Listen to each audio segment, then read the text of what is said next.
ನಮ್ಮ ಶ್ರೀ ನಂದೀಶ್ವರ ಸ್ವಾಮಿ ಪುಣ್ಯಕ್ಷೇತ್ರದಲ್ಲಿ ಮೊದಲನೇ ವರ್ಷದ ಶ್ರೀ ಮಹಾಶಿವರಾತ್ರಿ ಹಬ್ಬವನ್ನು ಆಚರಣೆ ಮಾಡ್ತಾ ಇದ್ದೀವಿ. ಅಂದರೆ ನೀವು ಕಣ್ಣಿಗೆ ಮೊದಲೇ ದೇವಸ್ಥಾನ ಉದ್ಘಾಟನೆ ಟೈಮಲ್ಲಿ ನೀವೇ ಬಂದು ಇಲ್ಲಿ ಬೈಟ್ ತೊಗೊಂಡೋಗಿದ್ರ. ಅಂದರೆ ಇನ್ನು ಜೂನ್ ತಿಂಗಳಲ್ಲಿ ನಮ್ಮ ದೇವಾಲಯ ಶ್ರೀ ನಂದೀಶ್ವರ ಸ್ವಾಮಿ ದೇವಾಲಯ ಉದ್ಘಾಟನೆ ಆಗಿದ್ದು, ಇವು ಮೊದಲನೇ ವರ್ಷದ ಮಹಾಶಿವರಾತ್ರಿ ಹಬ್ಬ ಕಾರ್ಯಕ್ರಮ ನಡೀತಾ ಇದೆ. ನೀವೇ ನೋಡ್ತಾ ಇದ್ದೀರಾ. ವಿಶೇಷವಾಗಿ ಮೊದಲ ಬಾರಿಗೆ ಈ ಪೂಜಾ ಕಾರ್ಯಕ್ರಮವನ್ನು ಹಮ್ಮಿಕೊಂಡಿರೋದ್ರಿಂದ ಸರಿ ಅತಿ ಹೆಚ್ಚಿನ ಜನಸಂಖ್ಯೆಯಲ್ಲಿ ಈ 2 ದಿನ ಕಾರ್ಯಕ್ರಮ ನಡೆಯುತ್ತೆ. ಇವತ್ತು ಬೆಳಗ್ಗೆ 6 ಗಂಟೆಯಲ್ಲಿ ರುದ್ರಾಭಿಷೇಕ ಪ್ರಾರಂಭವಾಗಿ ದೇವರಿಗೆ ಅಲಂಕಾರ ಮುಕ್ತಾಯಗೊಂಡು ಇವಾಗ ರುದ್ರಹೋಮ ನಡೀತಾ ಇದೆ. ಅದೇ ರೀತಿ ಸಂಜೆ ಇಲ್ಲಿ ಅಕ್ಕಪಕ್ಕದ ಶಾಲೆಗಳಿಂದ ಇಲ್ಲಿ ನೃತ್ಯ ಕಾರ್ಯಕ್ರಮಗಳನ್ನ ಮತ್ತು ಭರತನಾಟ್ಯ ಕಾರ್ಯಕ್ರಮಗಳನ್ನು ಹಮ್ಮಿಕೊಳ್ಳಲಾಗಿದೆ. ಅದೇ ರೀತಿ ನಾಳೆ ಬೆಳಗ್ಗೆ 6:30ಕ್ಕೆ ರುದ್ರಾಭಿಷೇಕ ಇರುತ್ತೆ. ನಂತರ ಸಂಜೆ 11 ಗಂಟೆಯಿಂದ ಸುಮಾರು 10,000 ಜನಕ್ಕೆ ಅನ್ನಸಂತರ್ಪಣಾ ಕಾರ್ಯಕ್ರಮ ಸಹ ನಾಳೆ ಕಾರ್ಯಕ್ರಮ ಹಮ್ಮಿಕೊಂಡಿದ್ದೀವಿ. ಅದೇ ರೀತಿ 2 ದಿನ ಕಾರ್ಯಕ್ರಮ ಯಶಸ್ವಿಯಾಗಿ ನಡೀತಾ ಇರೋದ್ರಿಂದ ಭಕ್ತಾದರು ಹೆಚ್ಚಿನ ಸಂಖ್ಯೆಯಲ್ಲಿ ಆಗಮಿಸಿ ಶ್ರೀ ನಂದೀಶ್ವರ ಸ್ವಾಮಿಯ ಆಶೀರ್ವಾದ ಪಡ್ಕೊಳ್ಬೇಕು ಅಂತ ಈ ಮೂಲಕ ತಿಳಿಸ್ತಾ ಇದ್ದೀವಿ. ನಾವು ಸುಮಾರು 2 ದಿವಸ ಸುಮಾರು 10,000 ಜನಸಂಖ್ಯೆ ಬರೋ ನಿರೀಕ್ಷೆ ಇದ್ದು, ಅದಕ್ಕೆ ಹೆಚ್ಚಿನ ಸಂಖ್ಯೆ ಆಗಮಿಸಬೇಕು ಅಂತ ತಮ್ಮಲ್ಲಿ ನಿರೀಕ್ಷೆ ಹಮ್ಮಿಕೊಂಡಿದ್ದೀವಿ. ಅದೇ ರೀತಿ ಹಲವಾರು ಕಾರ್ಯಕ್ರಮಗಳನ್ನು ಹಮ್ಮಿಕೊಂಡಿದ್ದೀವಿ.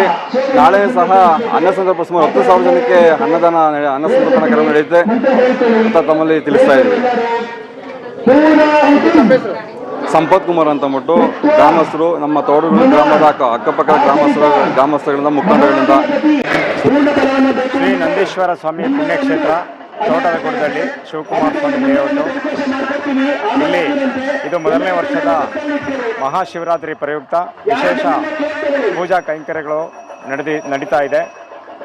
ಇನ್ನು ಸಂಜೆವರೆಗೂ ಎಲ್ಲ ಸಾಂಸ್ಕೃತಿಕ ಕಾರ್ಯಕ್ರಮಗಳು, ರಾತ್ರಿ ಜಾಗರಣೆ ಕಾರ್ಯಕ್ರಮ ಮತ್ತು ಮನೋರಂಜನಾ ಕಾರ್ಯಕ್ರಮಗಳನ್ನ ಏರ್ಪಡಿಸಲಾಗಿದೆ. ಈ ನಮ್ಮ ಬಡಾವಣೆಯಲ್ಲಿ ಈ ಸುತ್ತಮುತ್ತ ಏರಿಯಾದಲ್ಲಿ ಶ್ರೀ ಈಶ್ವರನ ದೇವಾಲಯ ಇತ್ತಿಲ್ಲ. ಇವಾಗ ನೂತನವಾಗಿ ನಾವು ದೇವಾಲಯವನ್ನು ನಿರ್ಮಿಸಿರ್ತೇವೆ. ಹೆಚ್ಚಿನ ಸಂಖ್ಯೆಯಲ್ಲಿ ಭಕ್ತ ಸಾಗರವೇ ಹರಿಯುತ್ತಾ ಇದೆ. ಈ ಒಂದು ಕಾರ್ಯಕ್ರಮವನ್ನು ಹೆಚ್ಚಿನ ಸಂಖ್ಯೆಯಲ್ಲಿ ಬಂದು ಭಕ್ತಾದಿಗಳು ಯಶಸ್ವಿಗೊಳಿಸ್ತಾ ಇದ್ದಾರೆ. ನಮ್ಮೆಲ್ಲರಿಗೂ ದೇವರ ದಯೆಯಿಂದ ಎಲ್ಲರಿಗೂ ಒಳ್ಳೆಯದಾಗ್ತಾ ಇದೆ. ಇನ್ನು ಮುಂದಿನ ದಿನಗಳಲ್ಲಿ ಇನ್ನೂ ಹೆಚ್ಚಿನ ಸಂಖ್ಯೆಯಲ್ಲಿ ಬಂದು ಈ ಒಂದು ದೇವರ ಕೃಪೆಗೆ ಪಾತ್ರರಾಗಬೇಕು ಅಂತ ವಿನಂತಿಸ್ತೀವಿ. ನಮ್ಮ ಹೆಸರು ವೆಂಕಟೇಶ್. ನಾಳೆ 10,000 ಜನರ ಅನ್ನ ಸಂತರ್ಪಣಾ ಕಾರ್ಯಕ್ರಮವನ್ನು ಇಟ್ಟಿದ್ದೇವೆ.